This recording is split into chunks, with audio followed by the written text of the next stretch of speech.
ఈ వీడియో కేవలం భారతదేశంలో ఉండే జనాలకి మాత్రమే. నేనే మీ వందే భారత్ ని. నాతో సెల్ఫీలు రీల్స్ చేసుకునే శ్రద్ధ నన్ను ఎలా వాడాలో తెలుసుకోవడం మీద లేదు. ఈ రోజు నా కడుపు మంట ఏంటో చెప్తా వినండి. నాకు ఆటోమేటిక్ డోర్లు ఉన్నాయని ముందే చెప్పారు కదరా. ఆ డోర్ మూసుకునే టైంకి కావాలని కాల్ అడ్డు పెట్టడం, చేతిలో ఉన్న లగేజ్ బ్యాగ్ అడ్డు పెట్టడం ఏంట్రా? నేనేమన్నా మీ ఊరి పల్లె వెలుగు బస్సునా? డోర్ల దగ్గర మీ వేషాలకి నా సెన్సార్లు పిచ్చెక్కిపోయి నా టైం టేబుల్ అంతా నాశనం అయిపోతుంది. తీరా మీ దరిద్రం వల్ల నేను 10 నిమిషాలు లేట్ అయితే చూడు, వందే భారత్ కూడా లేటే అని నా మీదే పడి ఏడుస్తాను. ఇంకా గుట్కా బ్యాచ్ దగ్గరికి వస్తే వీళ్ళు గుట్కా నమిలి పుచ్చుకుమని ఉయ్యడం వలన ఈ గుట్కా మరకలు కడగడానికే మా రైల్వే శాఖకి ఏడాదికి 1200 కోట్ల రూపాయలు ఖర్చు అవుతుంది. ఆ డబ్బులతో నాలాంటి తమ్ముళ్ళని ఇంకో 10 మందిని పుట్టించొచ్చు. 10 రూపాయలు గుట్కా కొని 100 కోట్లు దేశానికి బొక్క పెడుతున్నారు.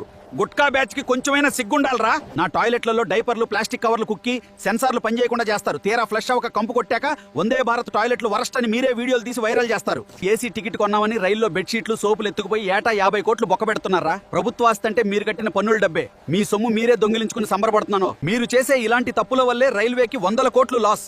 ఆ నష్టాన్ని పూడ్చడానికి రేపు